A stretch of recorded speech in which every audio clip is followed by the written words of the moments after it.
Hey everyone, it's Akeiva and welcome back to another episode of The Bemused.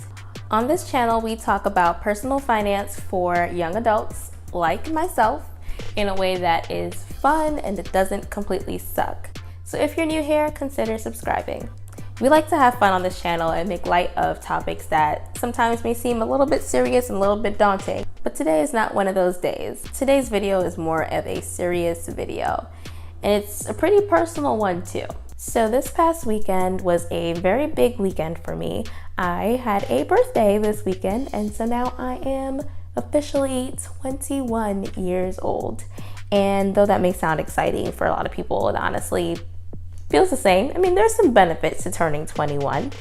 I get to rent a hotel room by myself. That was always the struggle. I can go on a cruise by myself with most cruise lines now. And I get a fancy new license that doesn't have under 21 in it. I'm big and bold. So yeah, 21 has its benefits. So I definitely enjoyed my long weekend and my birthday, and it was tons of fun. Another year of life gives me the opportunity to kind of reflect on my life and to think about some of the not so great things and things that I want to develop in myself. So today, in honor of my birthday and in honor of the month of May, which is also Mental Health Awareness Month, I'm going to talk today about my experience with anxiety and with imposter syndrome and how that has really impacted my financial life. And today I'm sharing my story not because I want anyone to feel sorry for me or sound like a crybaby or anything like that. It's really because I know I'm not alone in facing these issues, and it honestly has gotten to a point where it seriously started to impact my finances and my income potential. So I thought this would be a really important topic to talk about and that it might help someone out there. And even if you don't deal with these issues, still watch anyway, because you could have somebody in your life who is dealing with these issues. And from hearing a different perspective, you might be better able to help that person out. It's really just going to be educating you guys about what anxiety is, what social anxiety is, what imposter syndrome is, and how it can really affect your life. And I'm also going to touch on why I think my being a person of color and a Christian, I think, has really affected my view on these two issues in a negative way, really, because I know a lot of our viewers are in this demographic as well. And so I kind of just wanted to shed some light on this issue for that reason.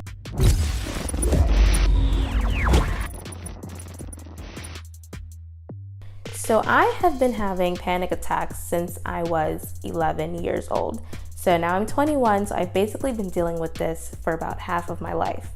At the time, I didn't know what was happening. I didn't know it was a panic attack. I really didn't even figure out that anxiety was a real thing and panic attacks were a thing until I was halfway through college. So this is honestly a pretty recent revelation. I remember my first panic attack. I was in 8th grade, and I was outside at recess, and all of a sudden I had this sensation that, my heart was beating a million miles an hour. I couldn't breathe, I couldn't move, and it was so scary, and I felt like I was going to die. And so after that, I thought, well, there has to be something wrong with me medically. So I remember I went to cardiologist, had special tests done, had EKGs, the whole nine. And every time I went, they would tell me, nothing's wrong with you, your heart is fine. And so that really frustrated me. And so I went basically for so many years without even really knowing what was wrong with me. And it was very frustrating because I'd have these attacks ever so often and I have no idea what was going on.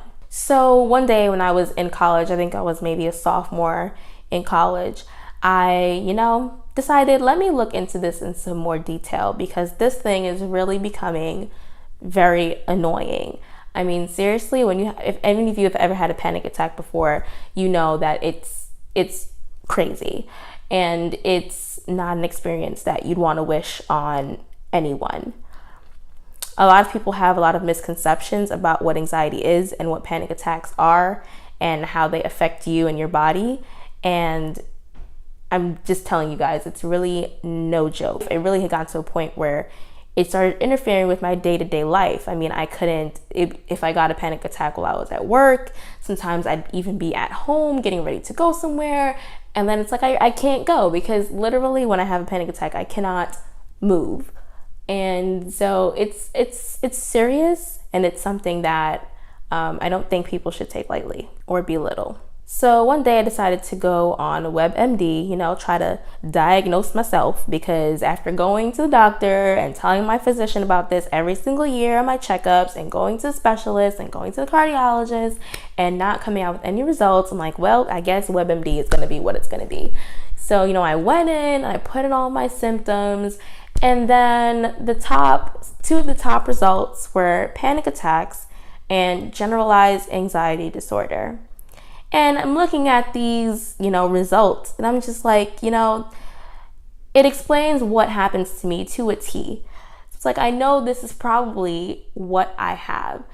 But what really got me is where it said, panic attacks and anxiety disorder is a mental illness.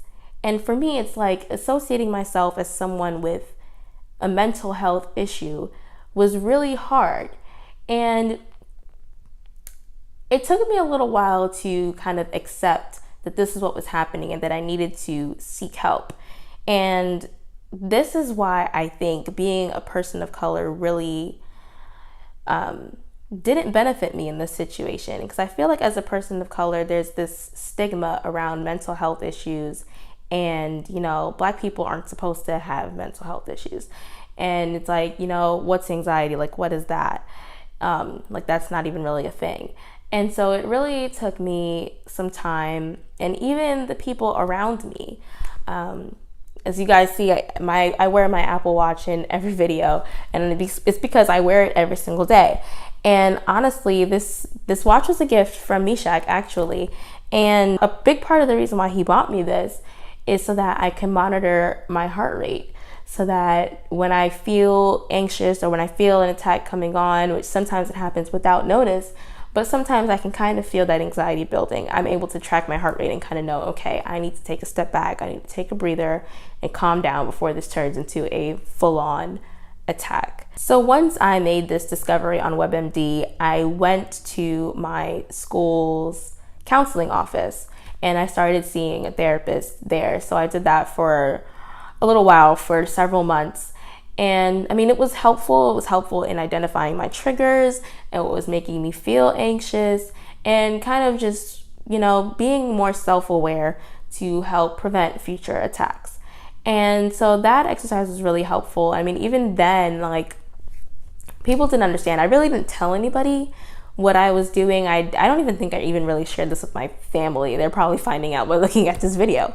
But, people didn't understand. Even, Meshach, and this isn't to paint him in a negative light, but even he at first didn't understand. Like, when I told him I started seeing a therapist, he'd make jokes about it. And it's just like, that just goes to show you sometimes that people just don't understand, especially in the Black community. But I continued going, and it was definitely very helpful. And after a while, I saw that I didn't really have an attack for a little while, and so I stopped going. And I don't regret that time. I mean, I have had panic attacks since then, but definitely they've become less frequent. And for a while I was good. I mean, I just went a whole year without a panic attack, and that's not to say I've overcome by any stretch of the imagination, because even after a year, I still had a panic attack just even a few weeks ago. And honestly, panic attacks can range. I've had attacks as short as 15 minutes or as long as 4 hours.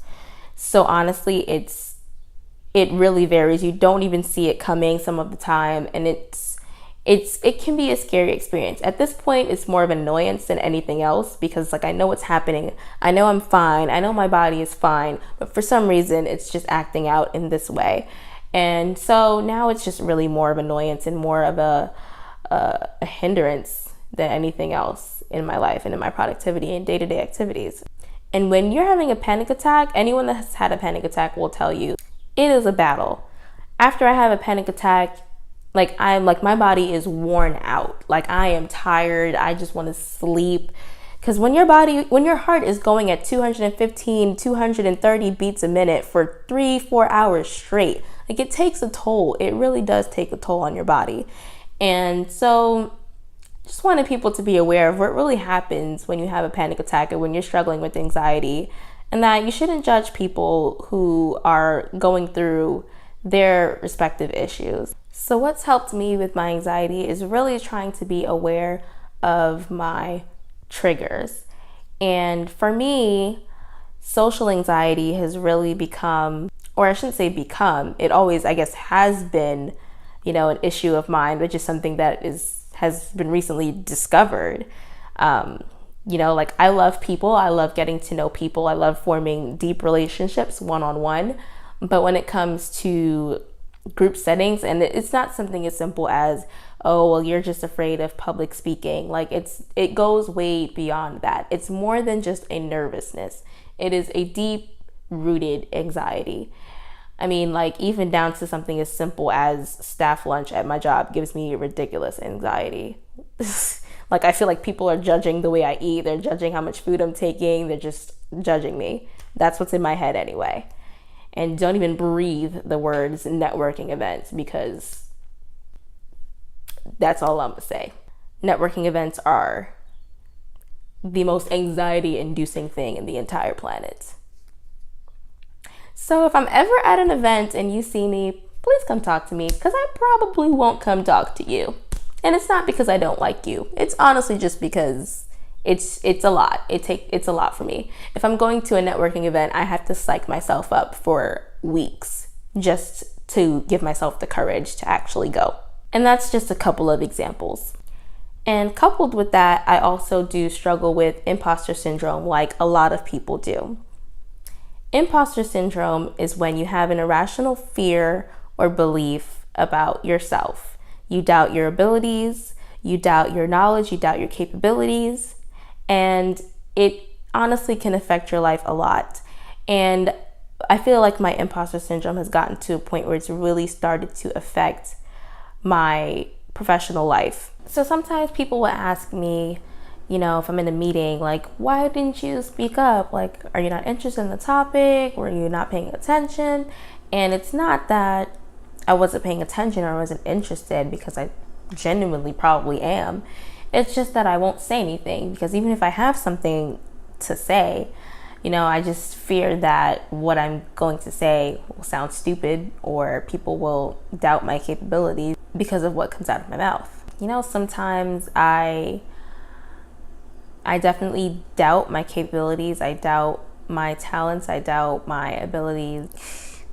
I let things define me that I probably shouldn't. So I just have to keep reminding myself that, I can do this. I am in the profession that I am in for a reason. I truly believe that I was called by God for this profession. And I think being a Christian has, in a sense, negatively impacted my view on imposter syndrome as well.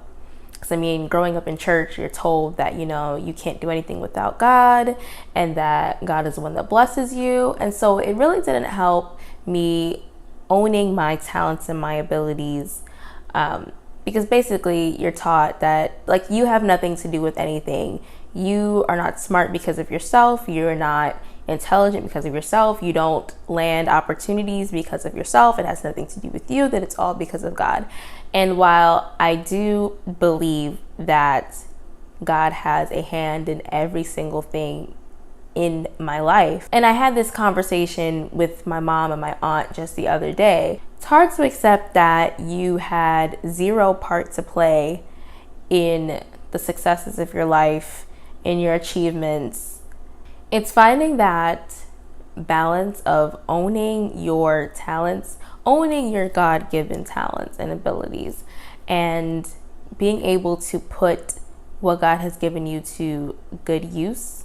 And I believe that's the distinction. So it's really become a journey of, I guess, both a spiritual journey and just a journey of self-awareness and owning my talents and saying, yes, I can do this. And yes, I do know this. And yes, I do know what I'm talking about. And Honestly, me starting this YouTube channel, as much as it is about you guys, it's also equally about me. This YouTube channel was really a huge thing for me in terms of putting my competence on the line so that I can help myself become more comfortable with my own talents, my own capabilities, and also kind of dealing with the anxiety of putting myself out there in front of a bunch of people. And so I'm really grateful for the platform that I have with this channel.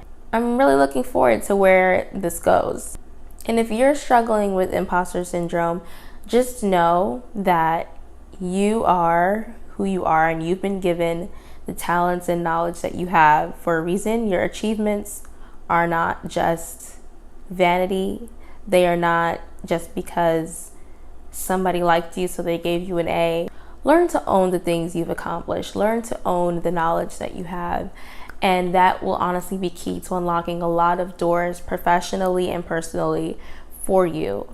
Don't be your own enemy. Don't let yourself block your own income potential and your opportunities that may come your way in life. And that's what I'm trying to do, and that's what I'm learning to do.